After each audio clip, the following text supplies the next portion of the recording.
Vamos entender agora, a gente já viu que hipoxemia oculta ela é prevalente, ela acontece principalmente em tonalidade de pele escura, para paciente crítico e cirúrgico, e mesmo na enfermaria para não crítico, ela também está presente.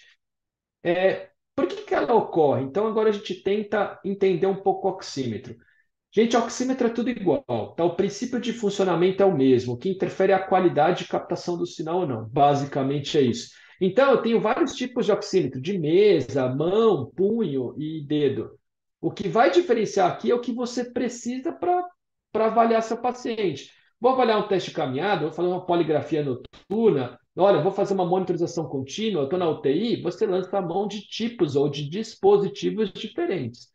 Mas o princípio da oximetria é o mesmo, independente do oxímetro que eu estou utilizando. Depois, quem quiser, a gente pode discutir. Olha, eu tenho um uso, eu penso num uso assim, assim, assim, qual que é o meu melhor oxímetro? E a gente pode auxiliar nisso. Mas independente das features ou das características que cada um tem, se tem bateria ou não, se tem algoritmo maior ou menor de correção, mas a captação e interpretação do sinal é a mesma. Então, a primeira coisa que a gente tem que entender é que o princípio da oximetria que a gente usa hoje é um princípio de pulso. Pulso, guarda essa palavra. Então, eu tenho dois espectros de luz, um vermelho e infravermelho, eu já estou falando da minha primeira pendência, né? Por que que luz ambiente do hospital, que é luz branca, e alta incidência de luz branca interfere na saturação, na avaliação da oximetria? Porque a luz branca tem todos os espectros de luz, então, se você estiver muito iluminado, ela vai interferir no seu feixe, no seu espectro de luz vermelho e infravermelho. Então, às vezes, a gente fica trocando de dedo, colocando, é a mão que, mas a mão está aquecida, mas não está pegando. Às vezes, só de baixando a intensidade da luz, isso já resolve, tá? Claro, de novo, né? Alguns oxímetros mais do que outros. Então, de maneira bem rápida, eu poderia falar umas 2 horas sobre os princípios da oximetria, mas a vermelha aqui é para você ver a captação do oxigênio pela hemoglobina na veia e a infravermelha é no artério. Então, eu jogo aqui luz vermelha e infravermelha em tempos diferentes. Eu sei quanto eu estou emitindo, eu sei quanto eu estou detectando aqui. Então, emissor, receptor. Eu faço uma conta matemática e aí eu sei quanto que está a minha saturação. Por quê? Porque a hemoglobina carregando oxigênio, ela vai absorver essa intensidade da luz. Quanto eu estou emitindo, quanto absorve no meu sangue, quanto chega aqui eu estou recebendo e eu vou saber quanto que vou estimar a saturação. Lembra que eu falei do pulso, né? O meu fluxo basal, veia não tem pulso, veia é fluxo contínuo. Então, a minha veia é minha linha de base. E o quanto a cada pulso arterial, o quanto eu diferencio na concentração é minha artéria. Então, por isso que eu preciso ter o pulso arterial. Então, além da luz, eu já respondo a minha segunda pergunta. Tá aí por que que os pacientes estão mais propensos a ter hipoxemia oculta quando eles são pacientes cirúrgicos ou clínicos ou críticos?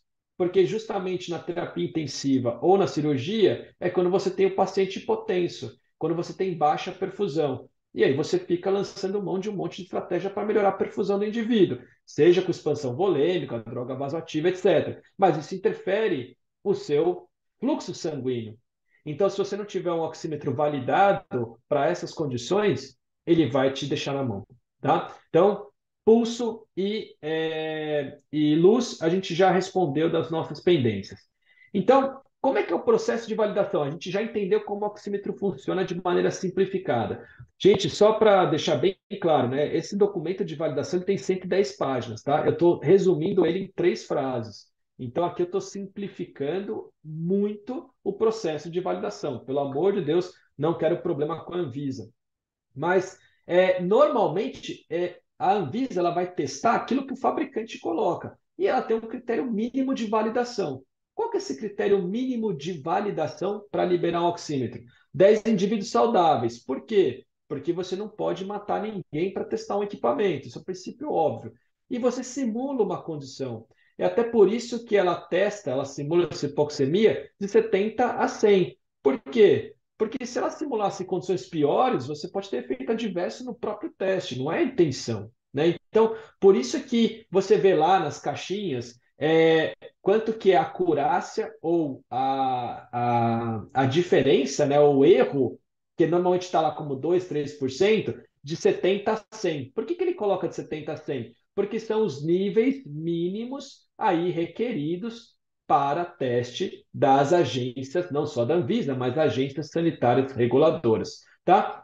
E esses indivíduos são saudáveis, normalmente de pele branca ou não têm uma necessidade de diferentes tonalidades de pele em condições de normalidade e mão aquecida. Ou seja, eu estou falando que o oxímetro é testado em condições normais, numa condição de simulação, mas na verdade a gente quer saber o quê? No meu paciente, que não é nada parecido com o que está aqui. Então é por isso que vem os estudos clínicos para mostrar o seguinte: olha, existe uma validação do equipamento, mas como ele funciona na vida real, né? Como ele funciona no paciente? E é aí que a gente começa a entender um pouco, né? E essa vem minha próxima pergunta. Então guarda isso aqui, né? Esse seria a validação mínima para você ter um oxímetro validado pela Anvisa. De novo, estou sendo bem simplista no meu slide, tá?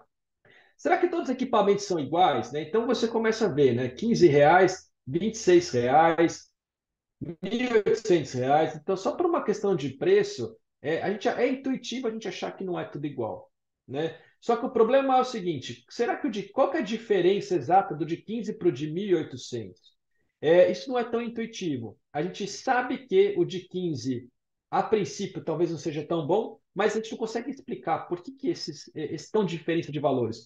Então, a primeira coisa que eu falo para vocês é o seguinte: pega isso aí. Isso aí vocês podem fazer. Pega o celular agora, tá aí abre uma outra aba, coloca lá Google Shopping, oxímetro preço. Vocês vão ter uma tela muito parecida. Vai lá na Amazon, coloca lá. Na Amazon tem até uns bem baratinhos que tem mais de 5.000 avaliações falando, nossa, sensacional. Gente, o oxímetro que você coloca no dedo deu saturação, o cara vai falar que é sensacional. O que ele vai falar que está errado? Eu não sei o que ele colocou no dedo e não funcionou. Então, esse é o primeiro ponto. Para saber se o oxímetro é bom ou não, tem que ter selinho da Anvisa. Isso é o mínimo, tá? Se você não tem um equipamento validado pela agência sanitária local, não compre esse equipamento. Ele não foi validado. Ou, nossa, Rui, tá bom, mas o meu é lá dos Estados Unidos, teve uma agência sanitária lá dos Estados Unidos. Ok, alguém avaliou isso. Se você tem um equipamento que nenhuma agência sanitária, reguladora, controlou isso ou fez algum teste de checagem, a chance de você ter um equipamento que vai colocar a vida do seu paciente em risco é muito grande, tá? Então, não é tudo igual, porque uma boa parte desses, e de novo, meu problema não é ser barato, e meu problema não é também o país de procedência, tá? O problema é ser ruim. Se você encontrar alguma coisa boa, validada para vários pontos, que seja barata e venha de um país X, eu não tenho problema nenhum com isso.